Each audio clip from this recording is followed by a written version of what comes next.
আপনি দেখছেন এই মুহূর্তে N A stock Bangla YouTube channel. জানিয়ে দেব আজকের বিশেষ খবর। তার আগে ভিডিওটিতে একটি লাইক দিয়ে চ্যানেলে নতুন হয়ে থাকলে অবশ্যই চ্যানেলটিকে সাবস্ক্রাইব করে পাশের বেল বাটনটি অন করে রাখুন সঠিক এবং গুরুত্বপূর্ণ খবরগুলি সবার আগে দেখার জন্য। আর আপনি কোন জেলা থেকে দেখছেন আপনার জেলার নামটি অবশ্যই কমেন্ট করে জানিয়ে দেবেন। 21শে জুলাইয়ের পরেই ঘুরে যাবে খেলা, এবার রদবদলের পথে মমতা, ফাঁস চাঞ্চল্যকর তথ্য। বিধানসভা উপনির্বাচন এবং 21শে জুলাইয়ের সমাবেশ, আপাতত এই দুই নিয়ে বিশেষ ব্যস্ত তৃণমূল কংগ্রেস। সাংগঠনিক স্তরে এর প্রস্তুতি দেখার জন্য রাজ্যের নানা জেলায় ঘুরছেন জোড়াফুল শিবিরের রাজ্য সভাপতি সুব্রত বক্সী। এর মাঝেই সামনে এলো বড় খবর। জানা যাচ্ছে 21শে জুলাইয়ের সমাবেশের পর দল এবং প্রশাসনের কিছু রদবদলের পথে হাঁটতে পারে টিএমসি। দলের সর্বভারতীয় সাধারণ সম্পাদক অভিষেক বন্দ্যোপাধ্যায়ের সঙ্গে কথা বলে এই নিয়ে চূড়ান্ত সিদ্ধান্ত নিতে পারেন সুপ্রিমো মমতা বন্দ্যোপাধ্যায়। এবারে লোকসভা নির্বাচনে বাংলায় সবুজ ঝড় উঠলেও বেশ কিছু জায়গায় সাংগঠনিক দুর্বলতা চিহ্নিত করেছে টিএমসি। শহরাঞ্চলে জোড়াফুল শিবিরের ভোট কমেছে, গ্রামে সেটা না হলেও সাংগঠনিক দুর্বলতা চোখে পড়েছে বলে জানান তৃণমূলের এক রাজ্য নেতা। এবার তাই মেরামতির পথে হাঁটতে চলেছেন মমতা বন্দ্যোপাধ্যায়। সাংগঠনিক দুর্বলতা কাটাতে কাজের লোক বাছাই করতে চলেছেন তিনি। জানা যাচ্ছে অভিষেকের সঙ্গে আলোচনা করে আগামী আগস্ট মাসের মধ্যে এই বিষয়ে চূড়ান্ত সিদ্ধান্ত নিতে পারেন টিএমসি নেত্রী। পুরসভা, পঞ্চায়েত এবং রাজ্য মন্ত্রিসভায় রদবদল করা যেতে পারে বলে খবর।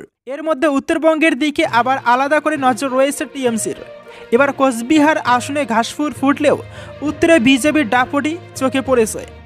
এজন্য এবার সেসব জায়গার সংগঠন নিয়ে দফায় পর্যালোচনার পর রদবদলের বিষয়টি নিয়ে সিদ্ধান্ত নেওয়া হচ্ছে বলে খবর।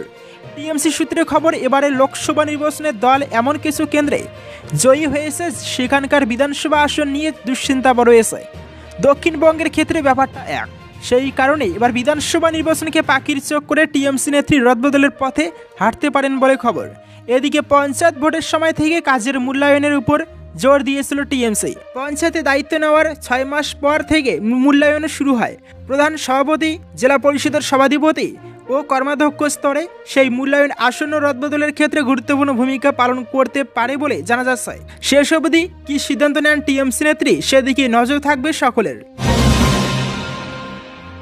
রাজভবনের সামনে শুভেন্দুদের ধর্নায় বসার অনুমতি দিল আদালত, আপত্তি নেই রাজ্যের। আগামী 14 জুলাই রবিবার শুভেন্দু অধিকারীদের রাজভবনের সামনে ধর্নায় অনুমতি দিল কলকাতা হাইকোর্ট। রাজ্যের তরফে নির্দিষ্ট দিনক্ষণ মেনে শান্তিপূর্ণ কর্মসূচিতে কোনো বাধা না থাকায় ধর্নায় অনুমতি দেয় হাইকোর্ট। বুধবার কলকাতা হাইকোর্টের বিচারপতি অমৃতা সিনহার বেঞ্চে এই ছিল মামলার শুনানি। তবে তার আগে এই কর্মসূচিতে হাইকোর্টের তরফে বেঁধে দেওয়া হয়েছে বেশ কিছু শর্তাবলী, যেমন সর্বোচ্চ 300 জন লোক নিয়ে এই কর্মসূচি করতে হবে। কোনো ব্যক্তি আগ্নেয়াস্ত্র নিয়ে এই কর্মসূচিতে অংশ নিতে পারবেন না। শুধু তাই নয়, ধর্নাস্থল থেকে কোনো বিদ্বেষমূলক মন্তব্য করা যাবে না।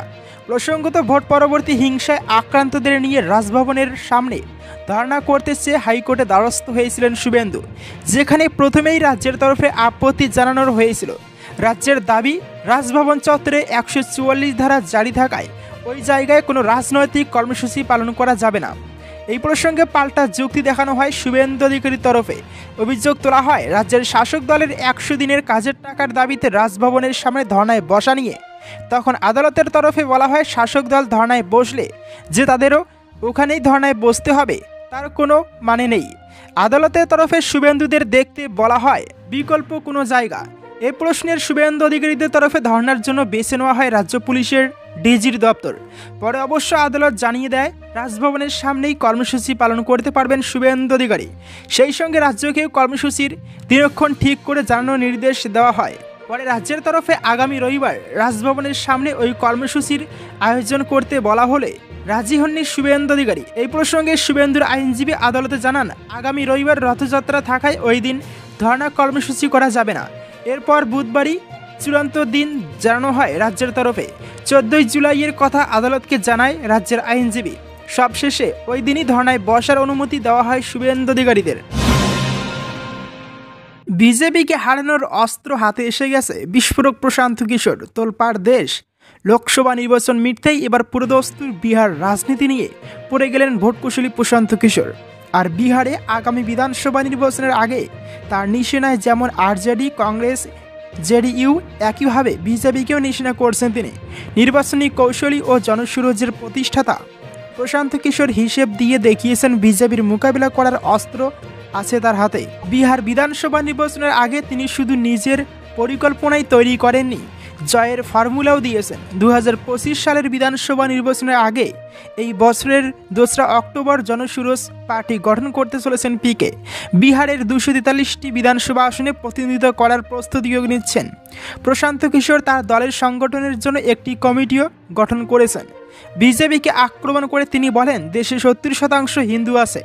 বিজেপি সেই ভোটের যা পেয়েছে তাতে অর্ধেকেরও বেশি হিন্দু বিজেপিকে মেনে নেয়নি।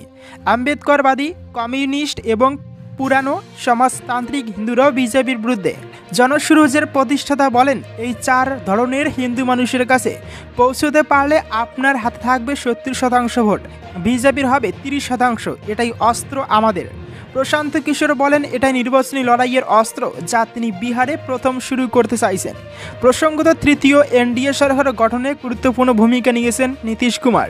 নীতিশের দল জেডিইউ এবং চন্দ্রবাবু নাইডুর টিডিপির সমর্থনেই সংখ্যাগরিষ্ঠতা পেয়েছে নরেন্দ্র মোদী সরকার। প্রথম ভাবা হয়েছিল সুযোগ পেয়ে নীতিশ হয়তো চাপে ফেলবেন বিজেপিকে, স্পিকারের মতো পদের দাবিও জানাতে পারে জেডিইউ। একান্ত তা না হলে রেলের মতো গুরুত্বপূর্ণ মন্ত্রকের দাবি জানাবে নীতিশের দল। শেষ পর্যন্ত অবশ্য সে পথে হাঁটেননি নীতিশ কুমার, বরং রাজনৈতিক বিশ্লেষকদের অবাক করে দিয়েই মোদী সরকারের মন্ত্রিসভায় ঠাঁই হয়েছে জেডিইউ এর মাত্র 2 জন সাংসদের। তাও আবার সেরকম উল্লেখযোগ্য কোনো মন্ত্রক পাননি তারা। তা নিয়েও নীতিশকে তীব্র আক্রমণ করেছেন প্রশান্ত কিশোর। লোকসভায় ফল খারাপ, বিধায়কের বিরুদ্ধেই ক্ষোভ প্রকাশ বিজেপির 4 মণ্ডল সভাপতির। আরামবাগ লোকসভা নির্বাচনে হারতেই বিজেপির অন্দরে গোষ্ঠী কোন্দল ফের প্রকাশ্যে। বিশেষত গোঘাট বিধানসভায় বিজেপির ফল নিয়ে বিধায়ক বনাম দলীয় 4 মণ্ডল সভাপতিদের কোন্দল সামনে উঠে এসেছে। গোঘাটে বিজেপির ফল আশানুরূপ না হওয়ার জন্য গোঘাটের বিজেপি বিধায়ক বিশ্বনাথ কারককে দায়ী করে মঙ্গলবার রীতিমতো সাংবাদিক সম্মেলন করে ক্ষোভ উগরে দিলেন দলেরই 4 মণ্ডল সভাপতি। তাদের দাবি, লোকসভায় বিজেপির পরাজয়ের জন্য দায়ী আরামবাগ লোকসভার বিধায়করা। ভোটের সময় কর্মীদের পাশে না থেকে, ভোটের আগে ময়দানে না থেকে এখন শুধুমাত্র ছবি তোলার জন্য তারা বিভিন্ন বিজেপি কর্মীর বাড়ি যাচ্ছেন। সব বিধায়কদের থেকেও গোঘাট বিধায়ক বিশ্বনাথ কারকের বিরুদ্ধেই তাদের মূল অভিযোগ।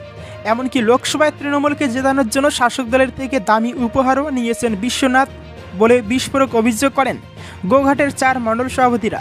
তাদের আরও দাবি, বিধায়ক হলে এলাকায় থাকুন, কাজ করুন, না হলে জায়গা ছাড়ুন। বিজেপিতে থেকে তৃণমূল ও সিপিএমের দালালি করা যাবে না বলেও হুঁশিয়ারি দেন তারা। প্রসঙ্গত, লোকসভা নির্বাচনের ফল ঘোষণার দিন কাউন্টিং এজেন্ট হিসেবে ছিলেন এই 4 জন মণ্ডল সভাপতি।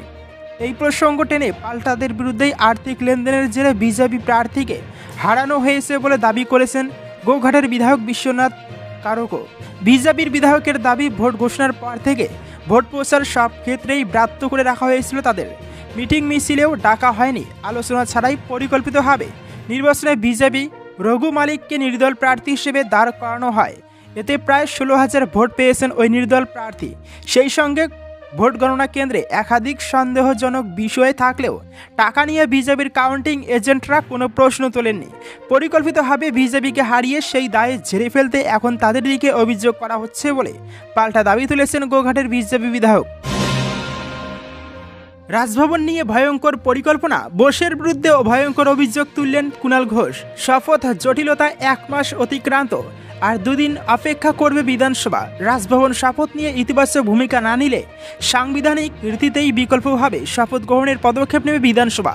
যদিও বিধানসভার সচিবালয় আশাবাদী আগামী 48 ঘন্টায় শপথ জটিলতা কাটবে। শপথ জটিলতা না কাটলে বিধানসভা তার মতো সিদ্ধান্ত জানাতে পারে। সেক্ষেত্রে আইনত সব রাস্তা খুলে রাখছে বিধানসভা। শপথের ব্যাপারে রাজ্যপাল দিল্লিতে থাকলেও কেন কোনো উত্তর দিচ্ছেন না চিঠির, সেই প্রশ্ন তুলেছে বিধানসভা ও 2 নির্বাচিত জনপ্রতিনিধি। তৃণমূল কংগ্রেস নেতা কুণাল ঘোষ জানিয়েছেন, নবনির্বাচিত 2 বিধায়কের শপথ বিলম্বিত হচ্ছে। রাজভবনের কারণে বিলম্বিত। রাজ্যপাল দিল্লিতে আছেন, শোনা যাচ্ছে দিল্লি থেকে ফিরে সিদ্ধান্ত জানাবেন। আসলে রাজ্যপালের চারপাশে কলকাতা পুলিশ সহ্য হচ্ছে না। রাজ্যপালের দিল্লিতে থাকার কারণ রাজভবনকে কেন্দ্রীয় বাহিনী পরিবৃত করা, সেই কারণেই দিল্লিতে ঘুরঘুর করছেন। তবে শপথ কবে হবে, কে করাবেন সেটা বলবেন এরই মধ্যে কুণাল ঘোষ সহ 2 নির্বাচিত জনপ্রতিনিধির বিরুদ্ধে মামলা করেছেন রাজ্যপাল। এই প্রসঙ্গে কুণাল ঘোষ বলেন, মানহানির মামলা করেছেন মুখ্যমন্ত্রীর বিরুদ্ধে, সেখানে আমার ও 2 নির্বাচিত জনপ্রতিনিধির নাম জুড়েছেন, কারণে পরিস্থিতি জটিল করেছেন। শপথ নেওয়ার নাম নেই, তিনি তাদের নাম জড়াচ্ছেন মামলায়। অধ্যক্ষ উদারতার সঙ্গে রীতিনীতি মানছেন, নির্বাচন কমিশন তাদের বিধায়ক বলে দিয়েছেন। এর মধ্যে অকারণ জটিলতা করেছেন রাজ্যপাল। কার বিরুদ্ধে মামলা করেছেন, কেন করছেন জানি না, আমরা আইনত ব্যবস্থা নেব। মুখ্যমন্ত্রীর কাছে যে অভিযোগ এসেছে তার প্রেক্ষিতে তিনি কথা বলেছেন। এর সঙ্গে রাজভবনের মানহানি বা ব্যক্তিগত মানহানির বিষয় নেই।